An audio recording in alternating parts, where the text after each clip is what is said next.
I know, I have to ask. So, I want to ask how you're doing. Make sure you have, understand the plan going forward. We can't talk too much about the cancer because we're still getting information. So, how are you feeling? Well, spiritually I'm good. Oh, excellent. Mentally I'm overwhelmed. Physically I'm feeling the things that I was feeling when I was complaining before, when people were doing other things. I Just still tell me have what that burning up under here.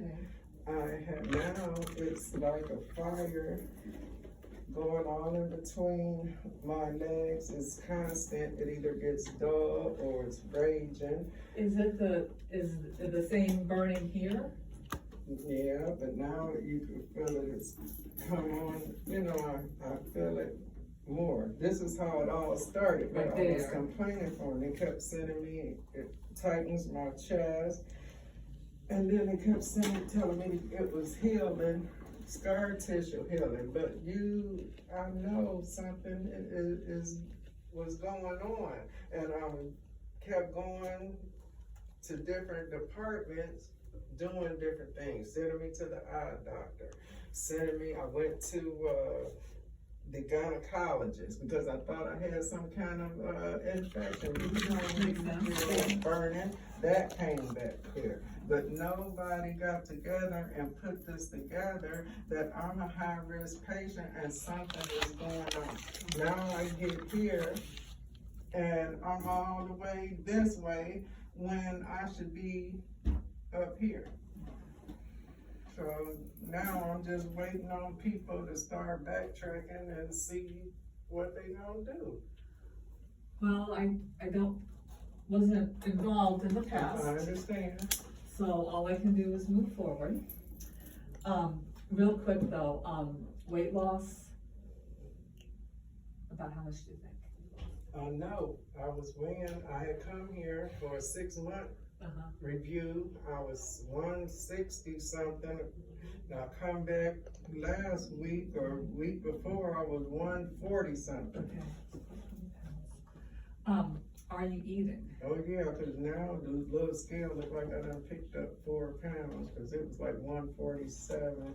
So now I picked up maybe 2 pounds, so I'll give that a take if it how the scale run. Do you have an appetite? But do you I eat? don't get, I need something to Stimulate. encourage my Stimulate appetite. Okay.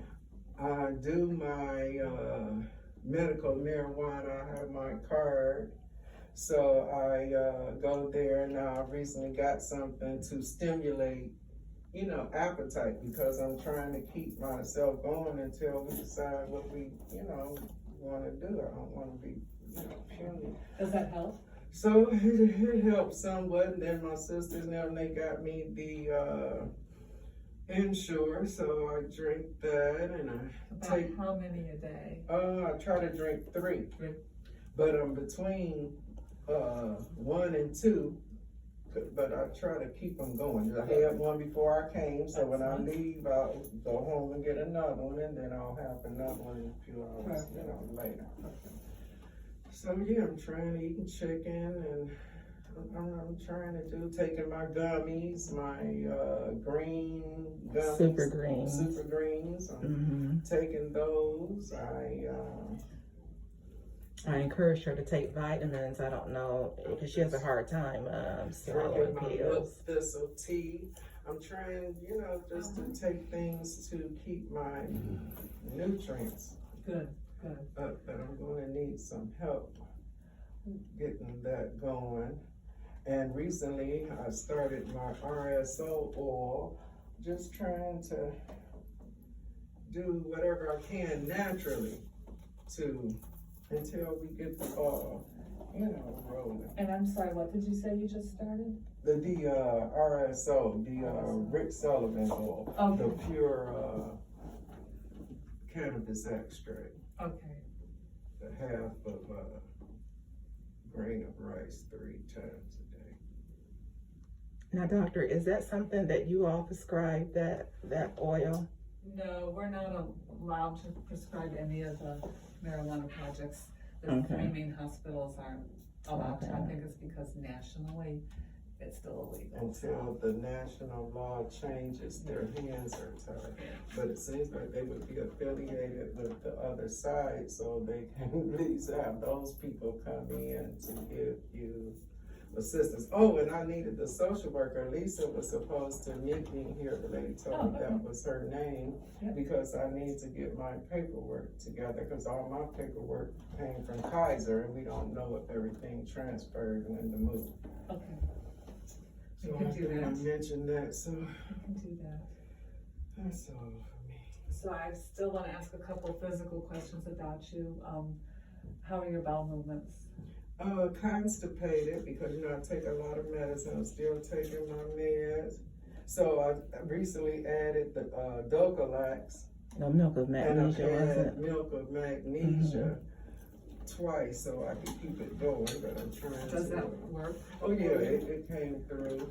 So I'm trying to increase my water intake to keep that together. Good, My good. sister, she That's stays on me. good.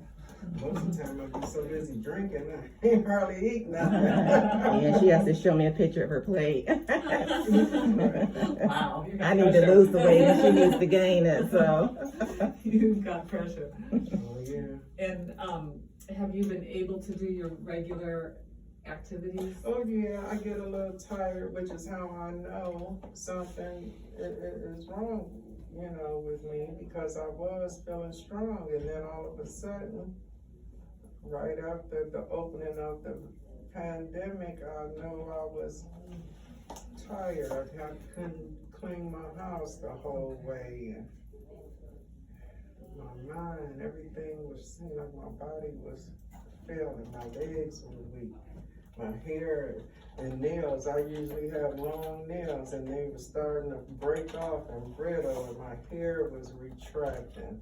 So yeah, my skin seemed, and then I figured I was worrying so much. I'm sunburned now, Oh, God. but I had this big light patch that's come on and I had appointment for dermatology, but I canceled that. I don't have time to worry about this now. I'm trying to worry about the real me.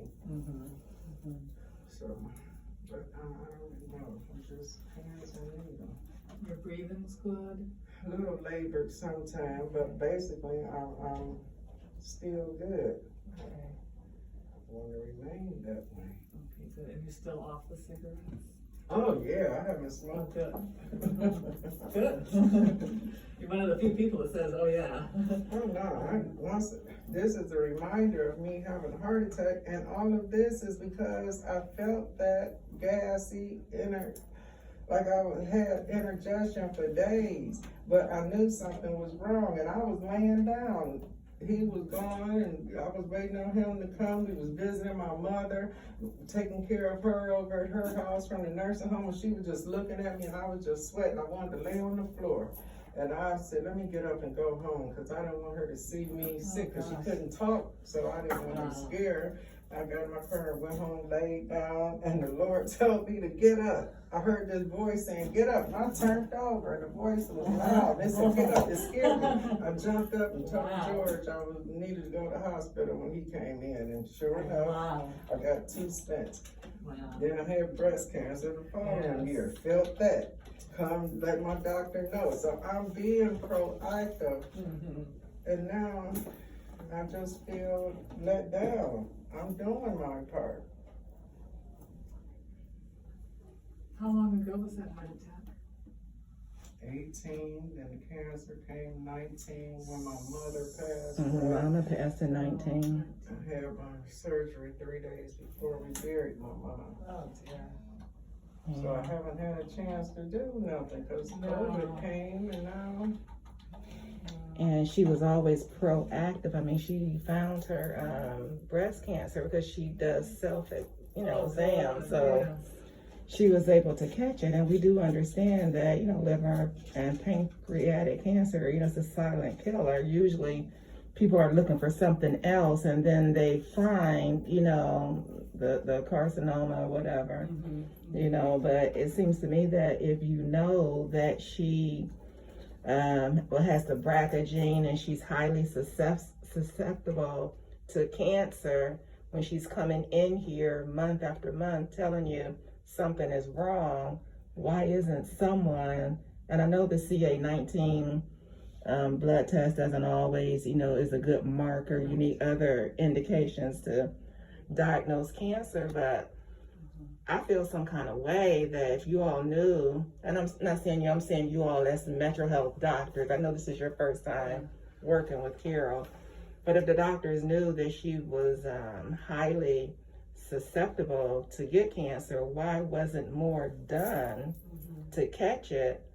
And now it's stage 4. And, to me, that's unacceptable because I feel like on a whole, Metro has let us down. Sorry for that. I mean, and I ranked it. I know that you guys are 43, and then to top it off, she was told on a Saturday over the phone that she had stage 4 cancer. She told us that Monday, and her primary doctor, Dr. Mailer, wanted to see Carol, but she was so messed up, that she was planning her funeral. It's the end, it's the end. So once we got to the appointment, she was an hour late, and the doctor refused to see her, So thank God my daughter's in the medical field. So we had one of her nurses, one of her RNs, go over the test with me. Okay. And she didn't want to hear everything. So I understood, about the inch lesion, on the liver. I understood about the tail, the 4 or 5 centimeters on the tail. So I understood that. And they said, well, thank God it's not in her bile ducts, look for jaundice. So she didn't know that every time I saw her, I'm looking at her eyes, looking at her skin, because I'm ready to pounce, on that. So no one was helping us. Then they sent us to Dr. L. Hyatt. Now, why are we with Dr. L. Hyatt, which is a wonderful doctor? Our first time meeting him was when we met him. And he couldn't do anything. He was the one that diagnosed it as stage 4 because her primary care dropped the ball, did not do it. So, and I'm reading, I'm in all these chat rooms, I'm on PanCam, I'm in everything. That's good. Yeah. So can I interrupt real quick? It surely is highly suspicious for pancreas cancer. It's likely what it's going to be, but we have to have that tissue diagnosis. So I believe are you scheduled? On the 15th at 3:30, I believe, yes. So that's when we can truly say, once we get the pathology back from that, say that it's adenocarcinoma of the pancreas. It could be a neuroendocrine tumor, which is different. It could be a lymphoma, which is different. So that's why we absolutely have to have the biopsy. Now, the emergency room doctor has said that it was a cyst. But he didn't know. I mean, you know what I'm saying? Without a you guys going in there, you guys don't know till you get it up under the microscope and all that. So we still got to do all that. We still have to do all that. And then I'm asking the doctor, excuse me for cutting you off, well, if you're saying that she has stage 4 liver cancer, why are you then addressing the liver? So you got to address the liver. And then just reading in my little, groups and stuff, that, the portal vein supplies 60 to 70% of the blood supply to the liver. I'm not going to bore you with all this because it, inside and out. Yeah. So now I understand. So we'll talk, let's talk about the plan. I'm sorry, Carol. Let's talk about the plan. I'm going to do a quick examination, and I need to hear if there's anything else physically that's bothering you. Outside of this thing burning that's been bothering me. Because she's not on any medicine. She does over the counter, which is Tylenol. I don't do any. Okay, well, I asked you to take Tylenol, but if you don't do it, that's fine. I'm not a doctor. I'm not a doctor. I have heart issues. So therefore, I don't know if it's Tylenol, if it's Advil, if it's this, today is that, tomorrow is that. I don't do nothing that's gonna cause me that. So I don't take nothing for that. I take 7 pills a day, and if that don't do it, I don't take any headache medicine. I rub mine. Burning is a hard thing. There's not a lot of good medicine for burning. See, there's no pain. Before, the receptor was twitching. I understood that. Heart attack, I understood the labor and breathing, the sweating profusely. This is a burning that I've had for the longest right here. Now it's coming in here down, which made me think heartburn, which gave me bad heartburn because I've had an ulcer before, which is why I thought that's everything. So treating the heartburn didn't help. No, it helped, but it don't help this burning that constantly I live with. Yeah, it's, I can see why it's kind of baffling to doctors. It's not in a typical location where the nerves are. So, and it's burning without pain, and that's, I don't have a good answer right now for that. But I do need to examine you before we move on, and I want to talk about what we're gonna do now. Okay. You can talk to the hospital patient experience if you'd like to talk about how things have been going for you.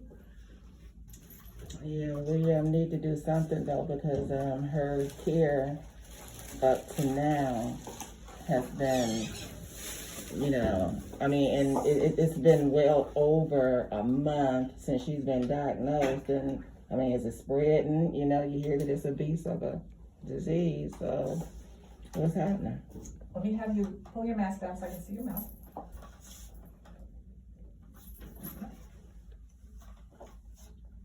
Okay, good. You wanna show that spell out or? Yeah.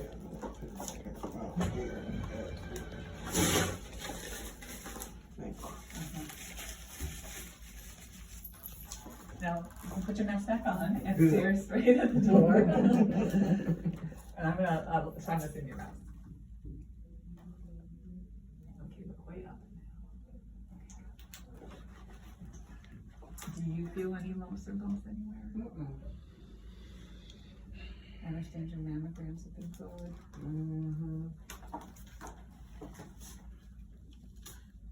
I'm gonna listen to your heart. I think I can hear through your top.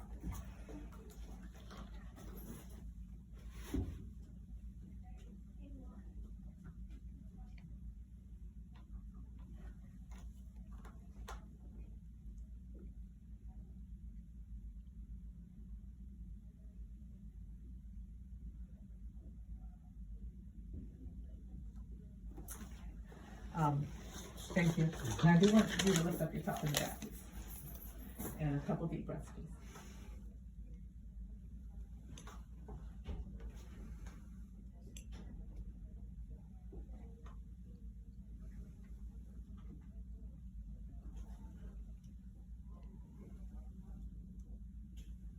Two more.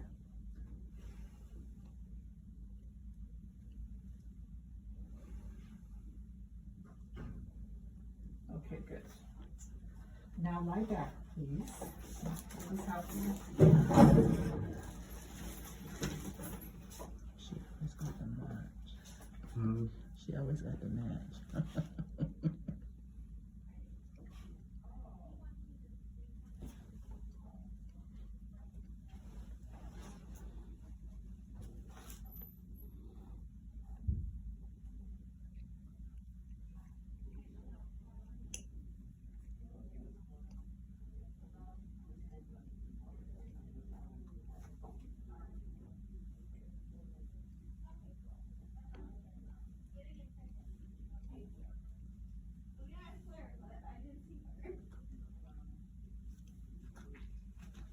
No pain where I'm pushing? Okay, you can sit up.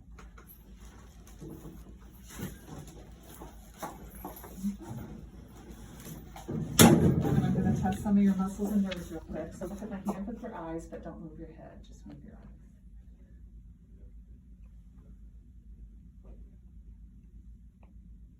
Okay, squeeze my fingers as hard as you can. Good. Put your arms up like this. Push me away from you. I want to pull me towards you. Keep the knee bent the way it is, but lift the whole thigh off the table and don't let me push you down. Oh, very good. Good. Stay strong. Okay, that's it. Only thing is my vision is getting blurry, like, So you probably need to have your eye exam. I got an eye exam, I just